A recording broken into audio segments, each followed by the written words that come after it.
do you know what? We felt that, we've cried, we've screamed and shouted, we've done what we need to do. Now we can jump onto the next emotion. We can be happy again. We can move on.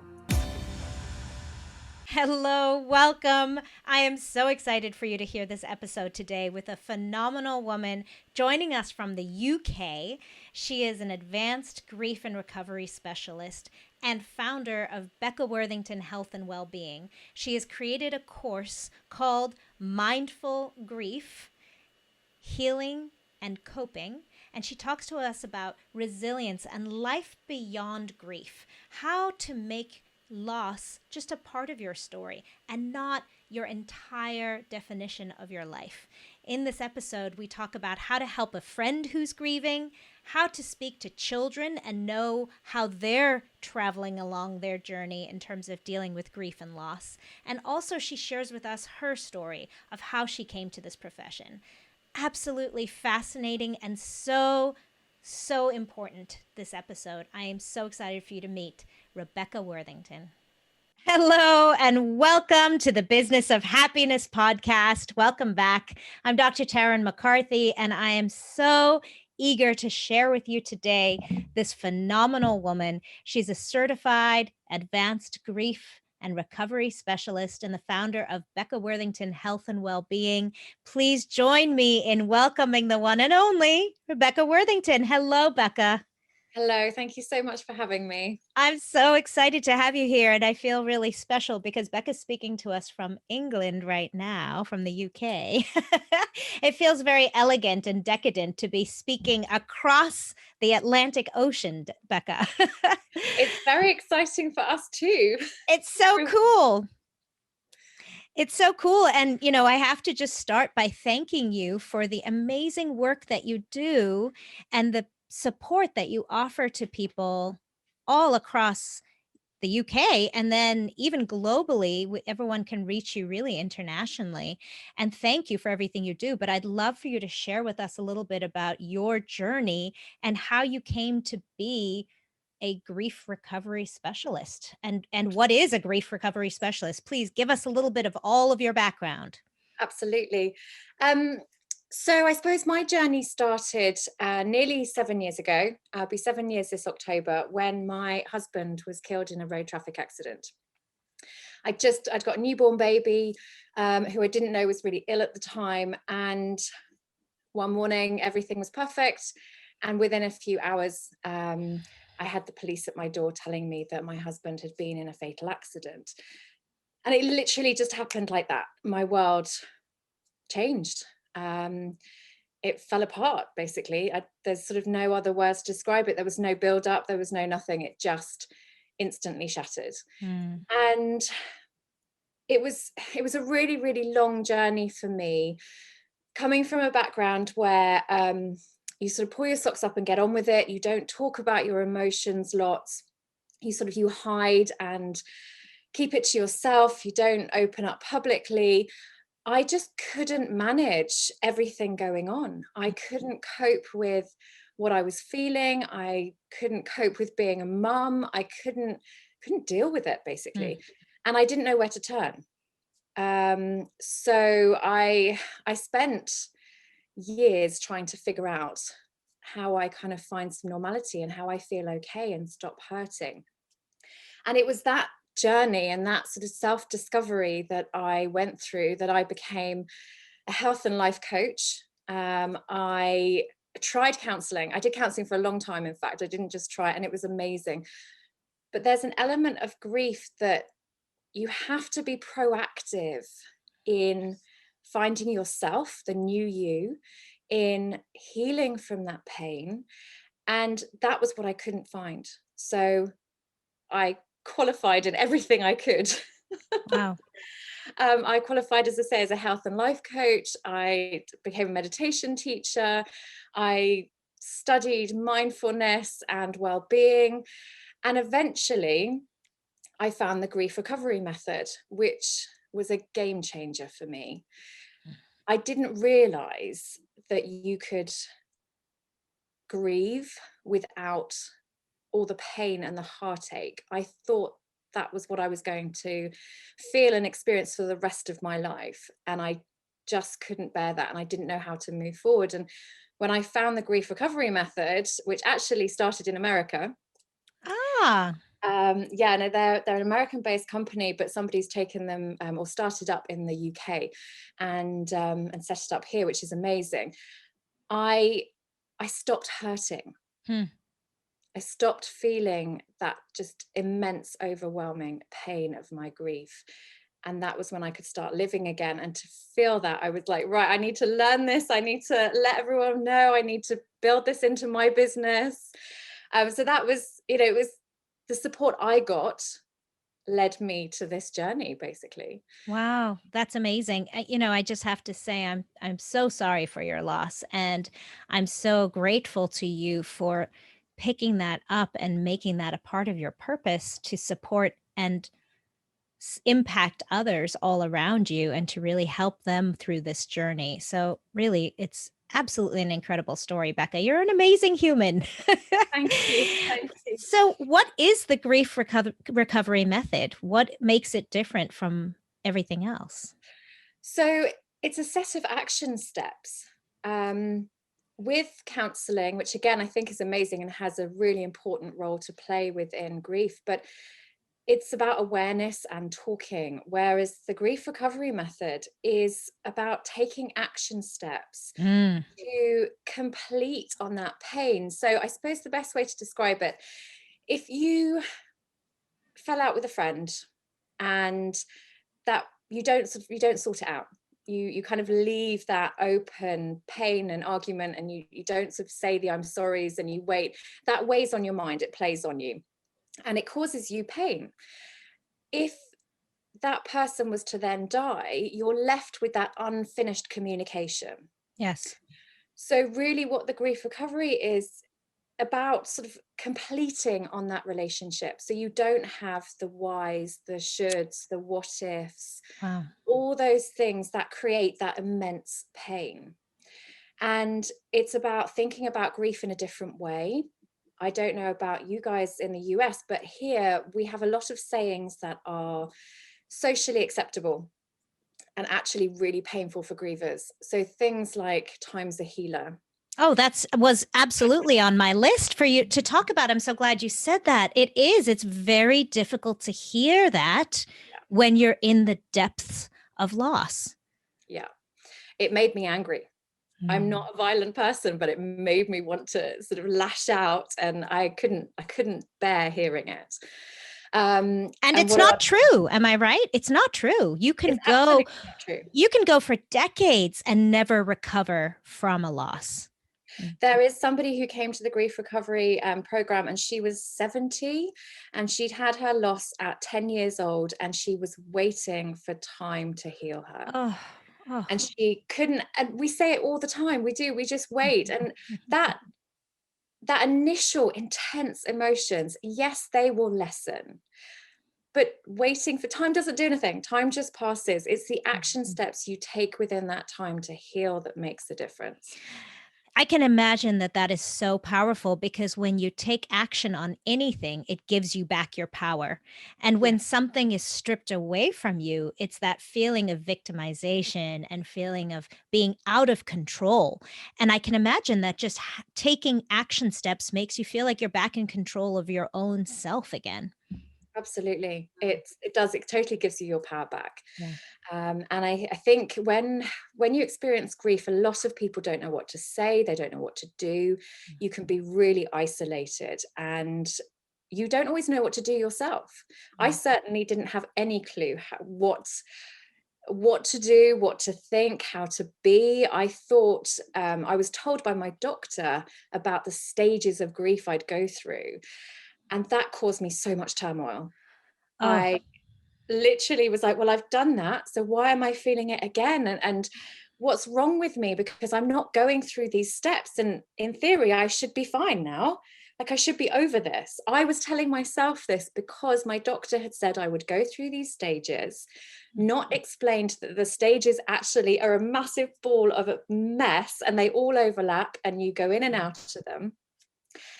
And it was all turmoil, and it was more and more, all those secondary losses come in that I didn't even know secondary losses existed. Um, and just things people were telling me, I found it really, really hard, and I didn't know where to turn. So to have those action steps and, like you say, take control again and realize that I'm normal, and I may not be grieving like other people I knew or how other people expected me to be grieving, but I was normal and whatever I was doing was okay. And it just grounded me to let myself grieve and go through that process of releasing those emotions and finding a way of being okay, which Wow. feels like a relief just saying it, because you sort of, I do feel some of those emotions again. Isn't that And interesting? and it's just, I also feel that relief that I managed to find that and come out the other side. You said so many key things in what you were just talking about. And one of the things that I don't know myself is what is a secondary loss? How does that impact that primary loss, if you will? So secondary losses, to me, would be things like, in my situation, not having any more children, the relationship breakdowns with couple friends that then couldn't communicate with me, didn't know how to, kind of didn't want to invite me when it was all couples. And so there's loads of relationship breakdowns. That's no one's fault, it's just the dynamics change. We were actually trying for another baby, so then that never happened. We were looking at buying a house, so all those hopes and dreams and desires, that's all gone. Wow. And that's, to me, that's all the secondary losses, the things that aren't, you have that initial bereavement and loss of that person.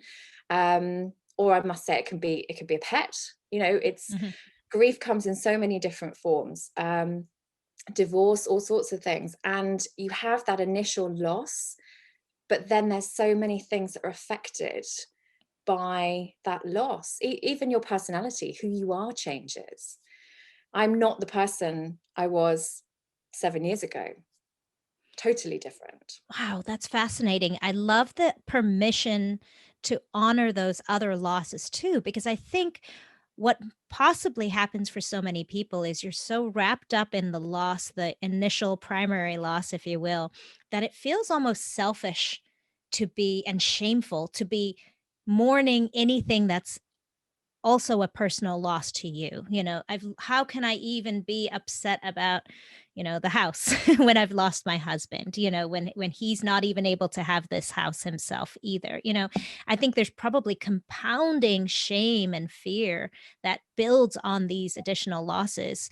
So I love that identifying of them and then honoring them as still being sources of grief. Yeah. Losing your happiness as well. There's so much guilt in everything. And I remember all my friends were having their second lots of babies. And I literally, some of my friends were really, they were so, I can't even describe how kind they were. They would text me or call me before they were going to sort of announce to the group that they were having a baby, to give me that time to grieve and kind of get my Mhm. head around it, because it was really hard. I think I spent 3 years trying to get my head around the fact that I wouldn't have another child. And I did hear people say, "Oh, be grateful you've got one child." And I was like, I'm not grateful that I've got a child. I know how lucky I am, but that was a dream and something that I thought was going to be part of my life. Yeah. And that's been taken away as well. And I had to grieve all those different things. And Um, another great example of why time just doesn't heal. Because as time keeps going, these other secondary losses are new reminders, fresh reminders.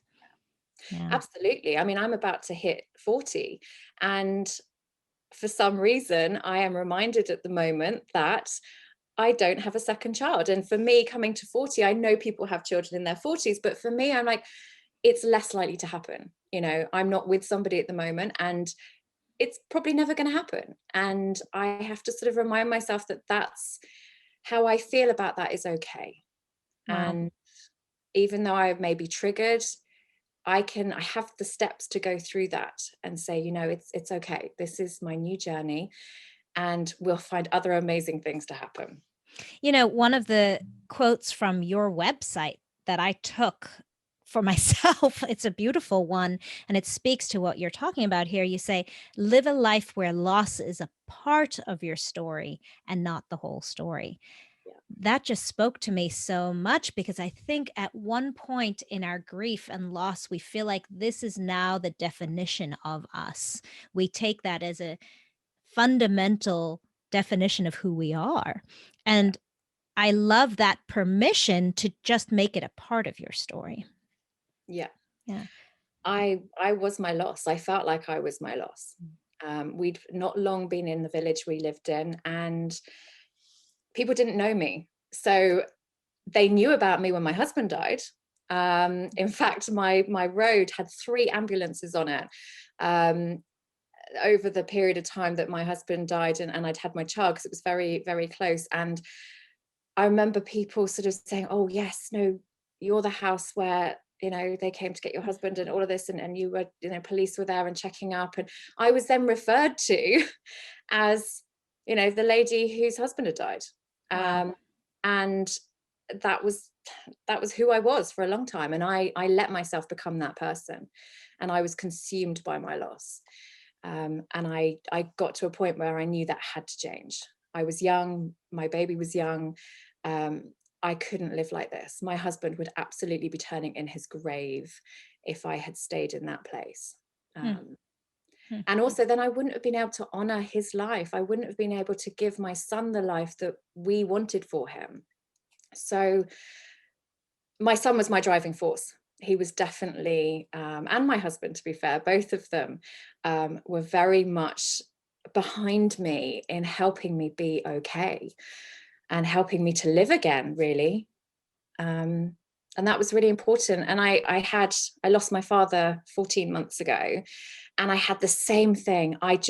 He was there. It was a totally different experience because I had the tools, and I'm so grateful for that. But my father is behind me all the time with my husband, pushing me and driving me on to live, which, as I say, is just a huge relief compared to what life was like, you know, even 3 years ago.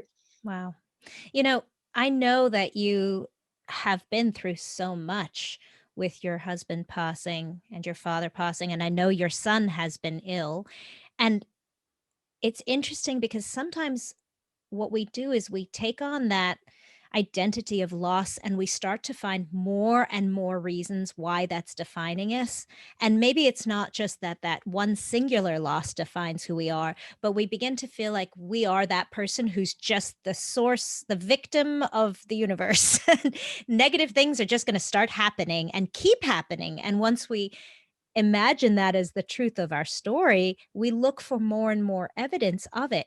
How did you not have that define who you were when you kept finding more and more opportunities to really define yourself in that way?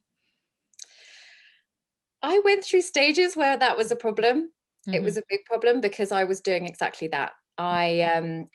My son's disease has come from my genes. I'm not affected at all, but because of that, I went through a stage, and I used to refer to me and my husband as the parents who'd, one had died on my son and one had given him a kidney disease, you know, this rare disease that he's got. And that was how I thought. I thought, we are such bad parents because that's what we've done. Wow.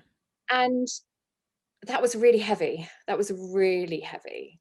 Um, and I did get consumed. And I think, again, I'm so lucky because my Oliver was 4 months old when Chris died. And I knew that I had to be okay for him. And I think every time I saw him smiling and laughing, and he is the spitting image of his father, Ah, it was a reminder. And I think a lot of people don't have that. And I knew that whatever happened, I had to be okay, and I had to sort myself out, which sounds quite harsh and quite full on, but that's what I was thinking at the time. I was quite harsh in my thoughts, and my language to myself was really harsh. And I did isolate, I did drink, I did mm, starve myself and then eat too much. mm. I shopped as if, you know, there was no tomorrow. I did a lot of things that were very unhealthy because I was doing them on a long-term basis. But I could get away with it because my son was so tiny, and because of his disease, he slept all the time. And I isolated, and I used to make phone calls or text messages to keep people away so they Mm. think I was all right. And I had all the tools and techniques to make everyone think I was okay, or at least stay away. Mm. And I was just falling apart at home. Mm. And I think it was friends who came and dragged me out, made me go for a walk. Family, feeling guilty with family because I couldn't bear to go in some of their houses because my husband and I had spent a huge amount of time, in Yeah. fact, living with one of my brothers and his family. So I didn't want to go in that house. It was too much. And I was forced. I was pretty much forced. And I didn't appreciate it at the time. And I thought it was cruel. But they had also let me have a Christmas on my own, undisturbed, and not celebrate. They'd let me do things, and I think they'd got to the point of like, this is enough now. Mm. You need to come out. And I didn't want to be that. I didn't want to be a burden. I didn't want to be a problem. I didn't want to be the sad, miserable person. I didn't want to lose all my friends. Mm-hmm. So I think those little snippets of this isn't the life I want to live, and people realizing that actually they needed to step in, whether I liked it or not. Kind of just all of that slowly helped me to come out of where I was at Mm. and live. And I realized I had to take charge of my son's condition, which unfortunately meant a lot of managing food, so that made me eat. That made me eat sensibly. So that, although felt like, again, a huge burden, helped. Facing these things. It It's that was, action again. You're just talking about yeah, putting things in action. And when you were hurting the most is when you were really inactive and avoiding action.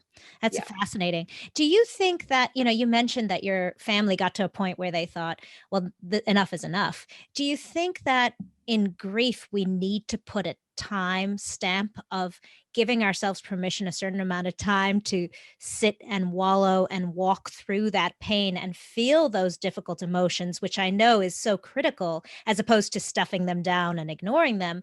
But do you think that it's necessary to create a time frame and say, okay, when I get to this point, now I need to start crawling out of it? Is that important in recovery? Time frames are really difficult Mm. because everybody grieves differently. Mm. And I think your grief experience is about the relationship you had with a person. Mm. I don't believe it's about time. I don't think the time you knew somebody is relevant to how you grieve. And for example, people who lose children, they don't necessarily have that physical time with a child. They may only have weeks with a child or days, but that doesn't mean that their grief isn't so intense Mm. and overwhelming. They still have that grief experience, and Yeah. it's huge. But the time doesn't make a difference. We know people for years, and sometimes we don't have really intense grief for them. So I don't believe that time has an effect on how you grieve, and I also don't believe that you can put a time frame on your grief experience. Some people people grieve their whole life, I believe. I don't believe that you have your loss experience and grief goes. I think Interesting. once you've experienced grief, it is part of you. But it doesn't have to be painful, and it doesn't have to be, like I said in my website, it doesn't have to be your whole story. But this is where time's really difficult. And with my clients, I very much look at their individual circumstances, because yes, you don't want to stay in that place of pain and isolation forever, but it is different for different people, and different people need different things. So that's a really tough one to answer, because I think ultimately, yes, if it's going on forever, you need somebody to help you pull you out. But whether you do it for weeks, months, a year, even 2 years, the grief experience from myself and other people I know who've lost loved ones, the second year is harder because it's that reality year than the first year. So, when is that time frame right for different people? And that's Interesting. only known by the individual. Yeah. So yeah, it's different for everybody. So, what advice do you have for family members or friends who are watching someone they love going through this grief process? And you had mentioned your family went in and didn't allow you to go a second Christmas without seeing them. What advice do you give for someone who's concerned for a friend of theirs or a family member of theirs in terms of their grief? I think the most important thing you can do for somebody grieving is to be emotionally honest. And by that, I mean, like the time as a healer, that's an intellectual statement. It might be true, but it's not helpful. It's not emotionally helpful to somebody. And I think if you can relate that into other things you say, like not trying to force a situation, not trying to say something because it feels like the right thing to say, like they're in a better place, or, you know, some people say, well, God needed them for something else, you know, they had a different purpose. Don't just say things because it feels like it's the right thing to say. Just dig into what you feel. And even if that is, I really don't know what to say, I don't know what you're going through, I don't know how to help, but Mm, I'm here. And let the person grieving just know that you're within the grief recovery method, we say a heart with ears. So you are there to listen, not to try and fix anything or change anything. Just listen, because you can't do anything other than be there. And don't feel awkward about sitting in silence, mm. because that way people can open up. They can feel safe and secure to talk about what they need to talk about and feel heard and listened to, which as human beings we need to be heard. We really Absolutely. do need to be heard.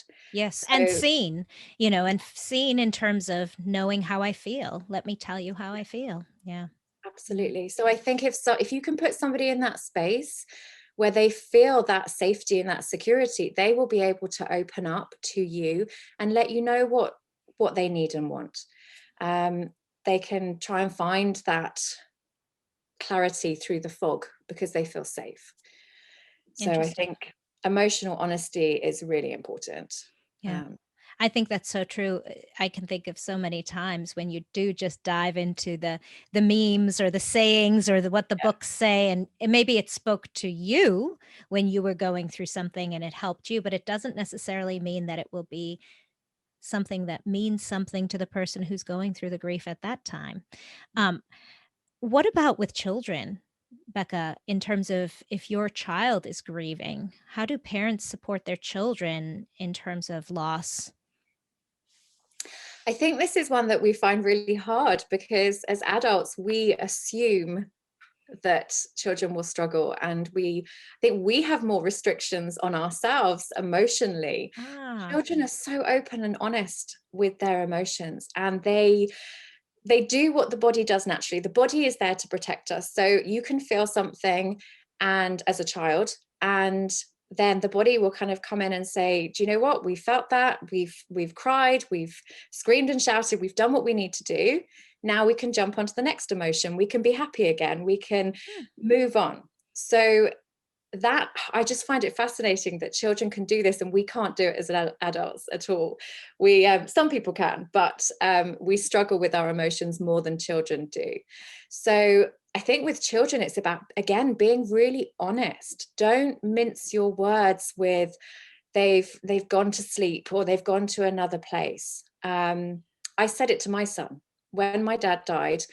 I said to my son, grandpa's gone to be with daddy. I think possibly said in heaven, I can't remember exactly, but I said, grandpa's gone to be with daddy. And he turned around and he said, well, when's he coming back? right.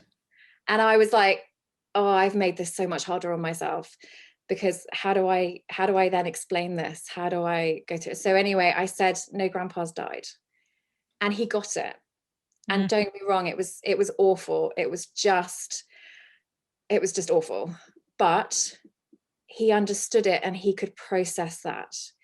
He couldn't process grandpa going up to heaven to hang out with daddy, and yeah. and I just, with children, we have to be honest and not put our own fears out there in the way we talk to them. I love that advice. And it's really interesting when you say we should give them more respect in terms of their ability to walk through grief and Yeah, not just assume that they're having as difficult a time as we are, yeah, absolutely. you know? Um, and one of the things I do is actually support adults in how they communicate with children.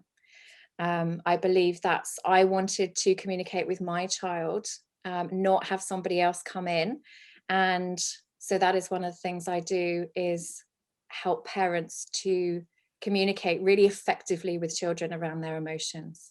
That's fabulous. Thank you for that. That's amazing work because I know that parents often feel a lot of anxiety around this in terms of how can I possibly support my child. So thank you for that. Have there been any? It's interesting because your son didn't know his dad.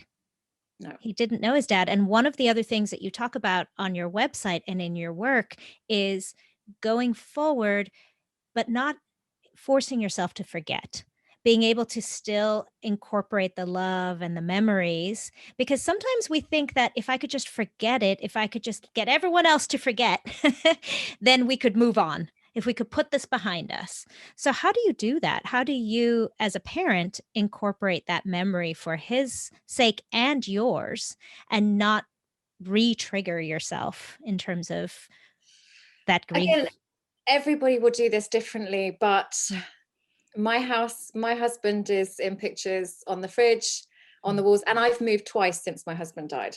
And our wedding pictures are on the wall.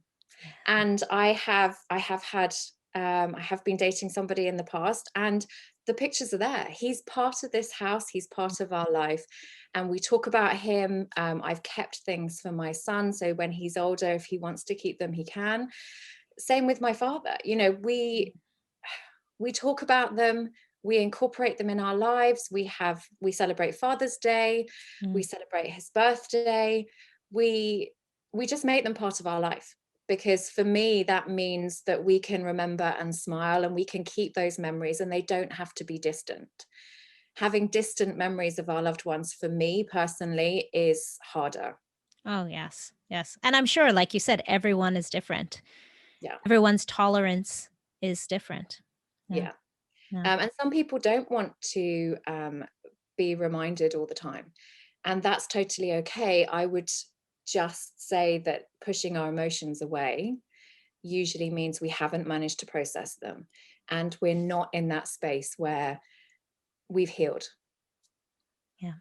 You know, you've given an enormous permission to so many people in just what we've been talking about today in terms of honoring the way you grieve and honoring the relationship, regardless of, as you mentioned, the number of years that you knew someone. And your grief could be enormous for just a small amount of time, or maybe not as grand, even if you've known someone for a long time. One of the other compounding emotions that I can see in so many people is when you want to own a pain that's greater than somebody else's. And I don't know if you've seen this with your clients, but I'll share with you and my audience. Many of my audience members know that my brother passed away 5 years ago. Ah, I can't believe it's 5 years. Time flies.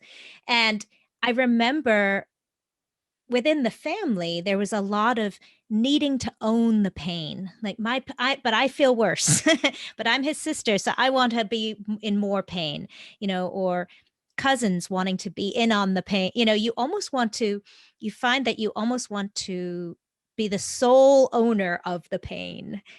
What is that? Why do we do that? And how do we recover from that? I think we all have our own unique relationships. And to us, that's so, so important. And it's what we hold on to in grief. I very much experienced this. My husband and I, we'd only actually been married for a year and 2 months and 2 weeks. And I heard from family members that they'd known my husband for 37 years and this and that. And I, to me, I was like, well, he's my husband, Yeah. and as far as I'm concerned, I know exactly who he was day and night. I mean, even though we only had 5 years together, we were soulmates. He told his dad I was his soulmate. So I clung on to these things, and I was like, yeah, I think he actually said to his dad that, he'd been waiting for me. and he'd found me and he felt whole and his life had just begun. And so I clung on to that, and that was my thing. And I was like, other people are hurting. They're Yes. projecting their pain because maybe they didn't say goodbye. Maybe their last conversation wasn't what they wanted it to be. Mm. And I think when you're in that space of pain and you've got so many unfinished conversations, Mm. that incomplete relationship, which is very much what the grief recovery method is about, is completing that relationship so that you don't have to prove anything. You don't have to justify your relationship. You know how important it was for you as an individual, and that's okay. And that is enough. And that's so important, Wow. because I can't compare my relationship with my husband to what he had with his mum. Mm. It's totally different. Yeah. Yeah. And it doesn't matter who knows someone, longer, or how much time they spent together. It's a totally different relationship. Wow. So it's really about being okay with what you had with that person. And again, for me, if somebody's struggling with that, it means they haven't healed and they've got a process to go through to get to that peaceful place, if you like. Wow. That's phenomenal. Thank you. Thank you for that. It's amazing how much so many of us have in common, and until we start opening up the conversation, we don't realize that we're not alone. And you mentioned that before as well, how when you isolate yourself and you don't talk to people about this, you really think that you're the only one feeling this way. So thank you for sharing in that conversation. I appreciate it. Well, before I ask you our final three questions, I mean, I could speak forever. I have so much more I want to ask you, but if our audience do want to ask you more questions, personal questions, or just reach out for your services, how can they find you? Let us know. So my website is www.beworthy.co.uk. I'm on Becca Worthington. I'm on Instagram, Facebook, YouTube. I'm building that up at the moment, which is quite fun. Uh, all over the place. I'm trying to fill social Yes. media because, like you said, the conversation is so important to be had. So yeah, Instagram, Facebook, LinkedIn. I'm all over the place. So yeah, and to be honest, a lot of people don't contact me directly through those or openly on social media. A lot of them actually contact me privately because it's a tough conversation. It's a hard thing to go through and it's a personal journey. So yeah, a lot of people do sort of email me directly, which is absolutely fine. And That's very clever, Be Worthy. Very cute. So how do you spell Be Worthy? Is it B-W? No, you tell me. How do you spell it? BEWORTHY.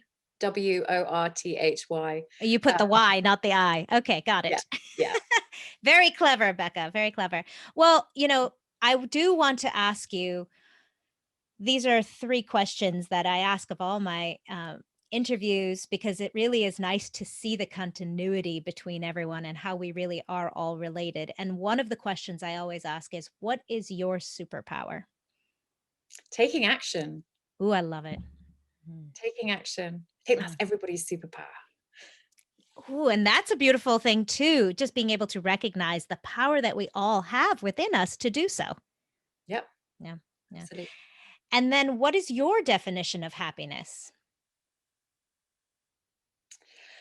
Um, oh, so I think for me, it's about being in a place where I don't feel troubled. I'm not letting other people affect me. I'm not, those stories in your head aren't going over and over. I suppose it's that place of balance and calm and joy. Having that, just having that balance, I think, is really important. And believing in yourself. Mm, very powerful. Mm. And then finally, Becca, if all of this beautiful work that you've done and your really beautiful website, thank you for that as well, because there are so many resources on there. I do want to direct people to go check her out because there are so many free resources as well on your website. But if all of that were to disappear and no one could find you, and you could leave us with just one supreme message for all of us to take with us, what would that be? No matter what life throws at you, you are strong enough and you will be okay. And just keep believing in yourself. Mm-hmm. Beautiful. Well, thank you, Becca Worthington. It has been an honor to meet you and to get to know you. And I'm so grateful to you for sharing your story with us. Well, thank you so much for having me on here. Thank you. And thank you to all of you for listening today at the Business of Happiness podcast. Please share this with a friend if you know there's somebody who is struggling with grief or loss and you think that this could be of great value to them. And as always, we'd always appreciate a comment below or a review. And we look forward to seeing you again next time. Bye-bye.